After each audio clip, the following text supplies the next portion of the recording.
IPL 2026 సీజన్లో మ్యాచ్లు రసవత్తరంగా సాగుతున్నాయి.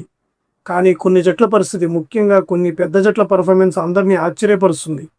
ఈరోజు మనం మాట్లాడుకోబోయే టాపిక్స్ చాలా ఇంట్రెస్టింగ్గా ఉండబోతున్నాయి. అసలు జస్ప్రీత్ బుమ్రాకి ఏమైంది? ముంబై ఇండియన్స్ ఎందుకు వరుసగా తప్పుల మీద తప్పులు చేస్తుంది? శ్రేయస్ అయ్యర్ కెప్టెన్సీలో ఉన్న మ్యాజిక్ ఏంటి? ఈ వీడియోలో డీటెయిల్గా అనలైజ్ చేద్దాం. వీడియోని ఎక్కడా స్కిప్ చేయకుండా చివరి వరకు చూడండి. ముందుగా ముంబై ఇండియన్స్ టాపిక్ వద్దాం. నేను ఎవరిని అడిగినా బుమ్రా ఏం చేస్తున్నాడు అని అడిగితే అతను డాట్ బాల్స్ వేసి ప్రెషర్ పెంచుతున్నాడు అని మాత్రమే చెబుతున్నారు. కానీ నాకు విషయం చెప్పండి, సాయంత్రం పూట డ్యూ ఉన్న వాంకేడే పిచ్ మీద 195 టార్గెట్ని మీరు ఎలా డిఫెండ్ చేయగలరు? వికెట్లు తీస్తేనే గెలవగలరు. మీరు ఎన్ని డాట్ బాల్స్ వేసినా వికెట్లు పడకపోతే ఎప్పుడో ఒకప్పుడు దెబ్బతింటారు కదా. బుమ్రా 15 పరుగులు ఆదా చేస్తున్నాడు, అతను లేకపోతే స్కోర్ 250 అయ్యేదని డిఫెండ్ చేస్తున్నారు. సరే, మరి 235 స్కోర్ను కూడా ముంబై చేజ్ చేయగలుగుతుందా?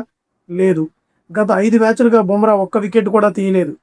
13వ ఓవర్లో బౌలింగ్కి వచ్చి ఏకంగా 3 ఫుల్ టాస్లు వేశాడు. 15వ ఓవర్లో కూడా అదే పరిస్థితి. పైగా థర్డ్ మ్యాన్ దగ్గర ప్రభుసింహరాన్ ఇచ్చిన ఈజీ క్యాచ్ను వదిలేశాడు. బుమ్రాకి ఖచ్చితంగా ఒక సీరియస్ బ్రేక్ అవసరం. అతని బాడీ లాంగ్వేజ్ దారుణంగా ఉంది. ఒకవేళ ఇదే పర్ఫార్మెన్స్ హర్షిత్ రాణా లేదా ప్రసిద్ధ కృష్ణ ఇచ్చి ఉంటే మనం ఇలాగే డిఫెండ్ చేసేవాళ్ళమా? ఒక్కసారి ఆలోచించండి. ఇక ముంబై కెప్టెన్సీ మరియు టాక్టిక్స్ విషయానికి వస్తే అన్నీ తప్పు. బెస్ట్ ప్లేయింగ్ టోలు లేదు. దీపక్ చహర్ను తీసుకున్నారు. అతను గత ఏడాది కాలంగా ఎన్ని డొమెస్టిక్ మ్యాచ్లు ఆడాడో నాకైతే తెలియదు. పవర్ ప్లేలో బుమ్రాతో స్టార్ట్ చేసి ప్రెషర్ పెంచాల్సింది పోయి దీపక్ చహర్కి ఫస్ట్ ఓవర్ ఇచ్చారు. ఆ ఓవర్లో 21 పరుగులు ఇచ్చాడు. 195 పరుగుల టార్గెట్ని డిఫెండ్ చేసేటప్పుడు ఒకే ఓవర్లో 21 పరుగులు ఇస్తే ఇక ప్రెషర్ ఎక్కడి నుంచి వస్తుంది? 2018-19 కాలం పోయింది. క్రికెట్ చాలా ముందుకు వెళ్ళిపోయింది. కానీ ముంబై ఆలోచనలు మాత్రం ఇంకా అక్కడే ఉన్నాయి. సూర్యకుమార్ యాదవ్ ఫామ్ కూడా బాగోలేదు. మొదటి బంతికే అవుట్. బహుశా అతను త్వరగా పెవిలియన్ చేరడమే ఇండియా క్రికెట్కి ఒక రకంగా మంచిదేమో. కొత్త ప్లేయర్లకి అవకాశం దొరుకుతుంది.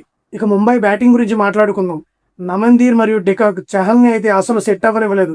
ముఖ్యంగా చహల్ వేసిన వైడ్ డెలివరీని నమన్దీర్ కొట్టిన 6 అద్భుతంగా ఉంది. ప్రభుసింహరాన్ గురించి చెప్పాలి. ఇప్పుడు చాలా మెచ్యూర్గా ఆడుతున్నాడు. బంతి మెరిట్ని బట్టి ఆడుతూ అద్భుతంగా రాణిస్తున్నాడు. ఇక మ్యాచ్లో అసలైన హీరో కెప్టెన్ శ్రేయస్ అయ్యర్. నేను ముందే చెప్పాను, ఒక కెప్టెన్గా శ్రేయస్ అయ్యర్ బాడీ లాంగ్వేజ్ చాలా క్యాజువల్గా, కాన్ఫిడెంట్గా ఉంటుంది. మిగతా కెప్టెన్లు కంగారు సిచ్యువేషన్లో కూడా అతను చాలా చూయింగ్ గమ్ నవ్వులుతూ సన్ గ్లాసెస్ పెట్టుకుని కూల్గా ఉంటాడు. బౌలర్ల రొటేషన్ చూడండి. ముంబై వికెట్లు పడనప్పుడు ఏ కెప్టెన్ అయినా స్టోయినిస్కో లేక వేరే స్పిన్నర్కో బంతిస్తారు. కానీ శ్రేయస్ అయ్యర్ పదే పదే శశాంక్ సింగ్ దగ్గరికి వెళ్తున్నాడు. శశాంక్ సింగ్ కూడా వికెట్లు తీస్తున్నాడు. చివరి 4 ఓవర్లో ముంబైని కేవలం 35 పరుగులకే కట్టడి చేశారంటే అది శ్రేయస్ అయ్యర్ ఫీల్డ్ ప్లేస్మెంట్ మరియు మార్కో జాన్సన్, హర్షదీప్ సింగ్ల అద్భుతమైన డెత్ బౌలింగ్ వల్లే. హర్షదీప్ సింగ్ హార్దిక్ కోసం ఆఫ్ కటర్ బాల్స్, రూదర్ఫర్డ్ కోసం వరుసగా యార్కర్లు వేసి ఇద్దరిని అవుట్ చేశాడు. శ్రేయస్ అయ్యర్ కెప్టెన్సీ చాలా అద్భుతంగా పర్ఫెక్ట్గా ఉంది. ఇండియాకి వైట్ బాల్ ఫార్మేట్లో శ్రేయస్ అయ్యర్ కెప్టెన్ కాకపోతే అది అతనే నష్టం కాదు, ఖచ్చితంగా ఇండియాకే నష్టం. మొన్న విరాట్ కోహ్లీ ఒక అద్భుతమైన మాట అన్నాడు. టీ20 క్రికెట్ చాలా ముందుకు వెళ్ళిపోయింది, నేను దానికి అలవాటు పడడానికి నా వంతు ప్రయత్నం చేస్తున్నాను అని. ఇది అక్షరాల నిజం. ఒకప్పుడు 170 అంటే విన్నింగ్ స్కోర్, తర్వాత 200, 220, ఇప్పుడు 240 కొట్టినా కూడా సేఫ్ కాదు. కొంతమంది ఫ్యాన్స్ ఇంకా ఏమంటారంటే మా player classical batsmen, 145 strike rate చాలు, వికెట్లు పడిపోతే అతని యాంకర్ రోల్ ప్లే చేస్తాడు అని. కానీ ఇప్పుడు ఆ గేమ్ లేదు. రుతురాజ్ గైక్వాడ్ లాంటి ప్లేయర్లు ఈ కొత్త స్పీడ్ని అడ్జస్ట్ చేయలేకపోతున్నారు. కానీ శ్రేయస్ అయ్యర్ కెరీర్ గ్రాఫ్ చూడండి. 2019లో 120 స్ట్రైక్ రేటుతో ఆడిన అతను క్రమంగా 135, 145కి పెంచుకుని గత 2 ఏళ్లలో 180 స్ట్రైక్ రేటుతో ఆడుతున్నాడు. అతని బ్యాట్ నుండి అద్భుతమైన షాట్స్, ప్రాపరింగ్ క్రికెట్ షాట్స్ ఆడుతూ స్ట్రైక్ రేట్ని పెంచుతున్నాడు. బుమ్రా బౌలింగ్లో డీప్ మిడ్ వికెట్ మీదుగా అతను కొట్టిన 6 అయితే పక్కా టాటా shot. That is the evolution of the modern cricketer. పంజాబ్కి అన్ని పాజిటివ్స్ ఉన్న ఒక చిన్న వీక్నెస్ ఉంది. అదే lower middle order. Nehal, Wadhera, Stoinis, శశాంక్ల మీద ఇంకా ప్రెషర్ పడలేదు. వాళ్ళు లీగ్ దశలోనే ఆ ప్రెషర్ని ఫేస్ చేస్తే ప్లే ఆఫ్కి వాళ్ళకు ఒక క్లారిటీ వస్తుంది. మరి మీరేమనుకుంటున్నారు?